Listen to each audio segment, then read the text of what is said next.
Wall Street Memes Casino. I'm fine. And Sportsbook. This is Colm McGuigan for IFLTV. Delighted to be joined by the main man, Danny Jacobs, in New York, in your home city. Danny, first of all, let's just talk about today's event and the Saudi Arabia connection. Does this give you itchy knuckles, wanting to get back into the ring? Absolutely. What they have done for the sport of boxing has been tremendous. I'm a big fan of all that they have done. I wish I could get a chance to go to Saudi Arabia to experience what some of my peers have told me has been some of the best boxing shows that they could possibly put on. I want to be able to feel that. But also just to make my return and be able to have an opportunity to fight somewhere different where new boxing fans could be breeded. Talk to me a little bit about this potential return of Danny Jacobs. What's in the works? So we've been training for the last few months now, and we're looking for either early or mid-June. The contract hasn't been officially signed yet, so I can't really talk too much details, but you can definitely look forward to seeing me back summertime. Will that be with Eddie Hearn? I'm not sure. I can't quite say. Who's the names out there that you want to face, Danny, in a return? Like, I don't mean the first fight back. Sure. I mean, eventually, who do you want to be in with?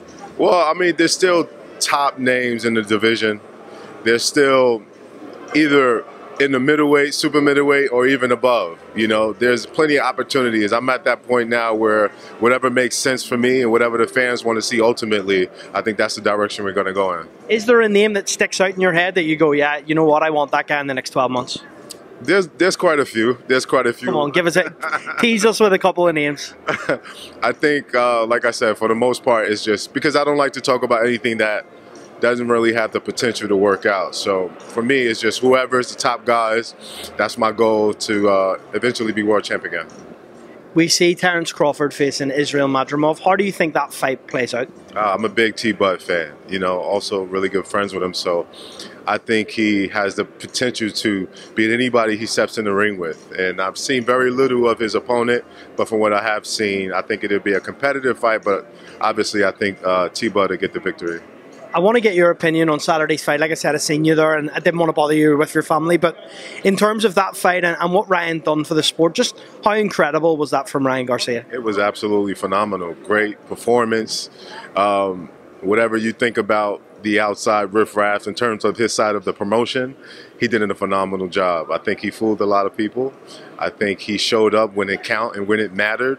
And the fact that he was healthy and he looked good, he felt strong, it showed in the ring. And him being dominant in that performance can teach a lot of people in the sport of boxing that sometimes a loss doesn't define you. You can come back and bounce back, but it's all about the mindset.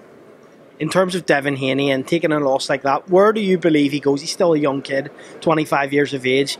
Like you said, a loss doesn't really mean what it used to mean maybe in the sport. What do you think of Devin's chances of coming back and maybe shocking the world himself at some point? I think it's very possible. I think he doesn't have anything to be... Nothing takes away from his performance other than something that he can learn from himself. Like you said, he's a young guy. He has his whole life and career ahead of him. And the fact that he has already been undisputed. Was he undisputed? Well, he had several belts, right? So he's a former world champ and still current champ because he didn't lose the belt. So he still can fight big names. So as long as he go back to the drawing board and change certain things that maybe he didn't do quite well in that fight. But then again, styles make fights, so you can never really say. It's all about just his mindset. But I do believe he has what it takes. Last one from me. Fury Usyk in a couple of weeks in the Kingdom of Riyadh in Saudi Arabia. How do you think that one plays out? That's going to be a really good fight. I'm a really big fan of Usyk. I like Tyson Fury a lot as well. He's extremely talented for his size. I just think it makes for a great matchup. And I hope I can be in attendance that fight. That's a message to Turkey Al Sheikh. Make sure Danny Jacobs is out there for that one. Danny, always a pleasure on IFL, and we look forward to your return. Thank you very much. I appreciate it. Wall Street Memes Casino. I'm fine. And Sportsbook.